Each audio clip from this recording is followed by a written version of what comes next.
자, 그러면은 4번 2020년 제21대 4.15 총선 수도권 사전투표 분석한 내용을 보겠습니다. 사실 지금까지 이제 통계하시는 분들은 히스토그램 이 부분을 굉장히 이상하게 많이 보셨죠. 그래서 제가 아까 제가 분석을 해 드릴 때 어, 단일 모집단이냐 아니냐와 관련돼 가지고 논란이 많다라고 말씀을 드렸었는데요. 이거죠. 이 히스토그램이 많이 벌어지는 게 이게 통계학적으로 단일 모집단인 경우에는 어렵다는 그런 이야기였거든요.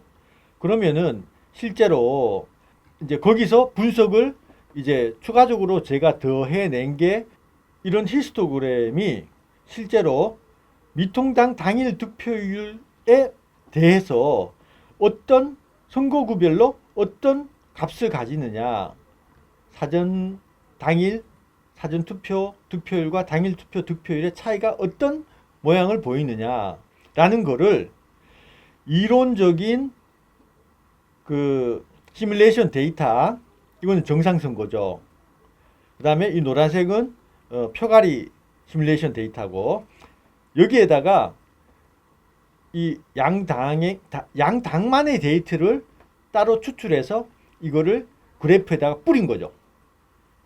그렇게 하니까 이제 어떤 특징이 나타났느냐, 이제 50%를 기준으로 보시자고요.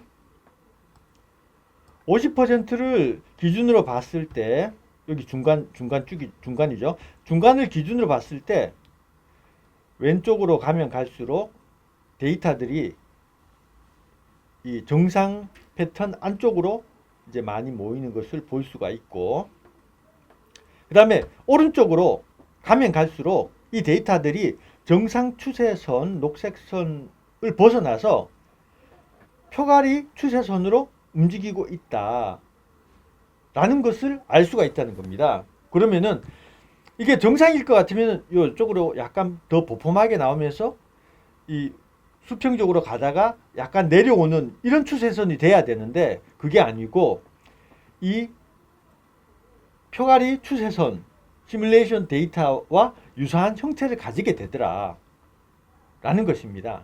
이게 이제 득표율과 관련된 분석이었고, 여기에서 사용된 표가리는 25% 표가리 시뮬레이션 데이터거든요. 그렇기 때문에 이건 25%에 비슷하게 돼 있구나, 그렇게 되고, 이걸 사전투표율 양당 모델 시뮬레이션 데이터를 가지고 보니까 사전투표율 같은 경우에는 여기가 이렇게 보면은 이게 막 복잡하잖아요. 실제 데이터를 보겠습니다. 21대 총선에서 수도권을 봐야 되잖아요. 그러면 지역을 여기 오른쪽에 지역을 시뮬레이션 데이터, 그 다음에 경기, 그 다음에 서울, 인천, 이게 수도권이니까 데이터를 요것들만 맞춥니다. 그리고 선거구가요, 양당 체제에 맞지 않는 선거구들이 있어요. 그게 어디냐면은 정의당 후보가 당선된 고양시가, 그 다음에 미통당 후보가 사퇴한 관악구가, 무소속 후보 당선된 동구 미추홀구를, 여기는 양당 체제 모델에 안 맞다는 거죠. 그래서 여기는 제외하겠다는 겁니다. 그러면은 여기 두 군데를 제외하잖아요. 선거구에서 고양시 갑, 관악구 갑, 동구 미추홀구 을, 요거 제거합니다. 그럼 요거 없어지죠. 이렇게 보니까 아까 이제 처음에 이제 사진 당일 득표율 분석에서 봤을 때는 표갈기가, 잠깐만요. 요렇게 돼 있었고, 아까 25%였죠. 예. 25%라니까 결과적으로 추세선, 표갈기 추세선에 이게 맞아 들어가더라. 그리고 수도권 양당 모델 사전투표율 시뮬레이션을 봤을 때는 이제 이런 모양이 나오는데, 이 부분을 좀 더 자세하게 이제 분석을 해보면 여기를 마이너스 10% 플러스 15% 정도 하면 될 것 같아요. 그러면은 이제 여기에서 아랫부분만 이제 좀 키워본 거죠. 키워서 정확하게 이 추세가 어떻게 되는가를 봤더니만 25%라고 했을 때 민주당과 관련돼서는 이 끝부분이 25% 추세 라인 위쪽에 있어요. 그래서 이걸 26%라고 하면 되는 거 아니야?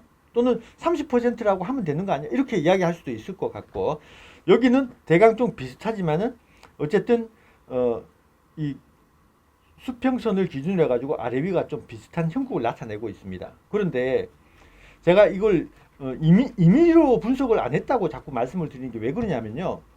이거를 25%가 아니고 민주당이 많이 훔친 걸로 할래 30%라고 해보자 라고 했을 때는 어떻게 나오냐면은 득표율과 관련되어서는 많은 점들이 안쪽으로 와버립니다. 훔치는 게. 그 다음에 이거는 보시면요.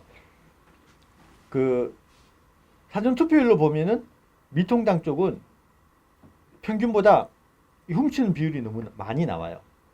그래서 이런 모든 것들을 이제 이것도 끝부분은 맞지만은 아래쪽으로 나온 것들이 생기고 전체적으로 점들이 아래쪽에 추세선 아래쪽에 많이 생긴다는 거죠. 그래서 이거를 가급적이면 합리적으로 가지고 가야 된다 라고 해서 전체적으로 최대한 합리적으로 했을 때 이런 것이 된다는 거고요.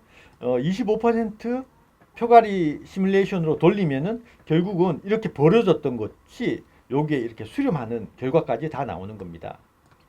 그래서 이게 원래 정상 선거라면 표가리가 안 됐으니까 이렇게 나오는 거죠.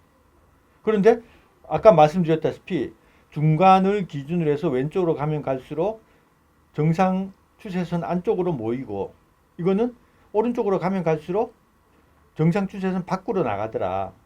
그리고 여기서도 봤을 때 중간을 기준으로 해가지고 왼쪽으로 가면 갈수록 이 점들이 정상 추세선 안쪽으로 몰리고, 그 다음에 오른쪽으로 가면 갈수록 이 정상 추세선 바깥쪽으로 다 나가더라. 그래서 이건 부정선거일 가능성이 많다. 정상 추세선에 수렴하지 않네? 이렇게 되는 겁니다. 그래서 그러면 단일한 모집단이니까 평균을 민주 미투에다가 다 적용시키자. 38.9죠. 다 적용시키고, 그리고 표갈기를 한번 적용시켜보자. 10%. 안 맞네. 20%. 뭐 이렇게 계산해가지고 최종적으로 25%가 됐다는 겁니다. 그러면은 이 상태에서 미통당은 몇 퍼센트를 뺏겼느냐, 몇 석을 뺏겼느냐, 그거를 제가 따로 보정을 해서 분석을 해봤습니다. 그래가지고 분석을 해보니까 표가리 수가 계산이 돼 나와요. 그 퍼센티지에 따라서 표가리 수 25% 표가리를 했을 때 이렇게 계산수가 나옵니다. 그래서 전체적으로 63만 주 정도가 수도권에서 표가리가 됐고, 실제로 그러면은 이 두 배수만큼 민주당이 이익을 본 거죠. 근데 그거를 다시 백시키는 겁니다. 보정을 시켜서 되돌리니까 특정 후보들이 이제 당선자 교체가 돼서 튀어나오는 거죠. 그래서 이 부분을 이제 따로 모읍니다. 당선자 교체만 해가지고 모으면 이렇게 데이터가 나오는 거고, 이 내용이 결과적으로 어디에 있느냐? 결과적으로 이게 정상선거 패턴과 안 맞다는 거. 그렇게 해서 정상선거 패턴하고는 안 맞으니까 여기 보시면은 정상선거 패턴일 경우에는 이게 밑으로 내려가야 된다. 그런데 위로 올라간다. 평균값이. 이거는 패러독스 현상이 일어난 거다. 그리고 이거는 바깥쪽으로 자꾸 벌어진다. 안쪽으로 들어가고. 이런 것들이 결과적으로 부정선거 패턴, 정상선거 패턴하고는 맞지 않다라고 보고, 이제 25%를 돌렸더니만 굉장히 그 전체적으로 균형 잡힌 그런 어떤 부정선거 알고리즘이 확인이 됐다라는 거고, 그 결과를 아까 전에 본 것을 여기다가 다시 집어넣은 겁니다. 21대가 그렇다는 거고요. 그래서 전국적으로는 어떨까 라고 해서 전국적인 부분도 제가 좀 보기는 봤습니다. 하지만은 이 부분은 너무 멀리 나가는 부분도 되기 때문에 21대 총선은 수도권과 관련되어서 결말을 21명이 표가래가 됐다. 21명이 이제 당락이 바뀌었다라는 걸로 결론을 내겠습니다.